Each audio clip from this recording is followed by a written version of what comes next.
Afternoon with a talk from one of your colleagues. Your Senn Talk today is from Miss Alyson Weier from the English department.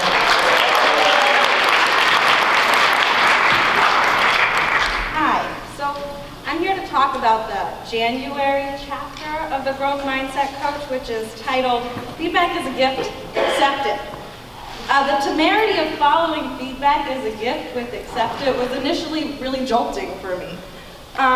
As I worked my way through the Growth Mindset Coach. But I've learned over time that whenever I find I'm jolted by something in relation to feedback, I'm most often using a fixed mindset. Because with a fixed mindset, everything is personal. Whereas a growth mindset cultivates a healthy relationship with feedback. And a healthy relationship with feedback promotes self-confidence, resilience, not only a willingness to, but a love of thinking and learning, rather than simply knowing.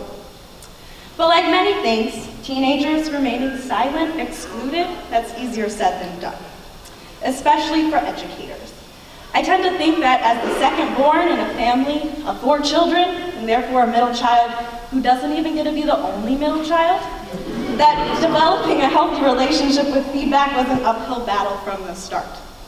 While middle children tend to be natural communicators and mediators, we also believe ourselves to be starved for attention. Tragic, right?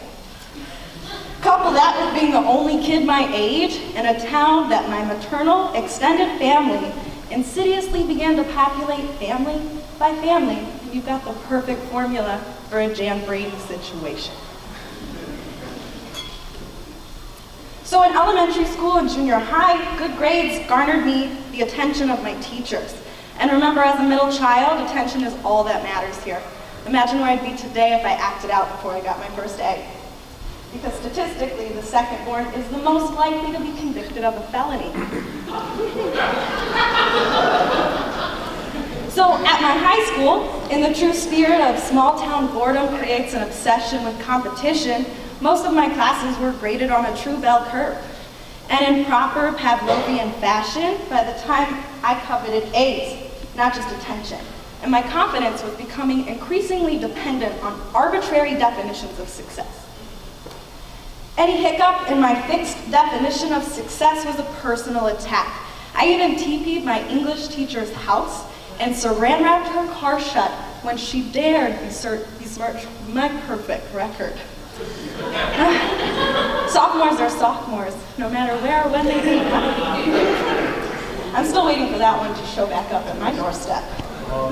So my high school math teacher, Mr. Hubby, he began my letter of recommendation for college with, Alyson will never be the best at anything she tries, but she will be the second best at whatever she attempts. And in his defense, he really tied that into flexibility being an integral part of teaching, but it destroyed me.